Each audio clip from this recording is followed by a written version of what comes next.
C'est une exposition ambitieuse et originale que propose le musée Balzac. Pour la première fois, des meubles prestigieux provenant du mobilier national, véritable institution quant aux collections infiniment riches en meubles de la première moitié du XIXe siècle, sont mis ici en relation avec les romans de Balzac. Objectif, offrir des clés de lecture aux visiteurs en leur présentant des équivalents dont l'auteur parle longuement dans la Comédie humaine. Le projet de Balzac était vraiment de décrire de manière aussi exhaustive que possible la société de son temps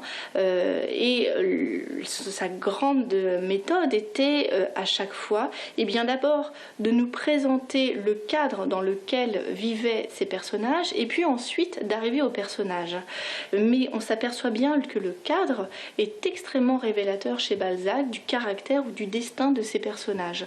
Donc le cadre, c'est à la fois la géographie mais également les intérieurs, les appartements, les maisons et jusqu'aux objets, aux meubles qui vont entourer les différentes duchesses, les différents comtes qui vont se retrouver impliqués dans les intrigues de la comédie humaine.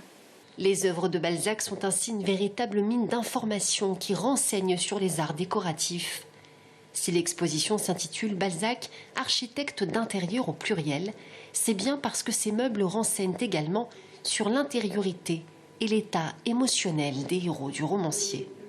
Là, on va avoir des couverts parisiens de chez Audio, donc un orfèvre prestigieux de cette époque, et tout cela au service de la restitution de l'atmosphère de la table chez le banquier Taillefer dans le roman La peau de chagrin. On retrouve notamment sur cette table des magnifiques surtout de Thomire, qui était un grand orfèvre parisien que Balzac connaissait bien, avec ses poutis qui vont se retrouver ici, et que Balzac évoque d'ailleurs dans son œuvre lorsqu'il évoque les poutis avec des grappes de raisin qui font écho finalement aux fruits qui sont servis sur la table. Une exposition novatrice à laquelle s'intéresseront bientôt les chercheurs passionnés par l'univers balzacien. L'exposition est visible jusqu'au 8 janvier 2017 au musée Balzac, Château de Sachet.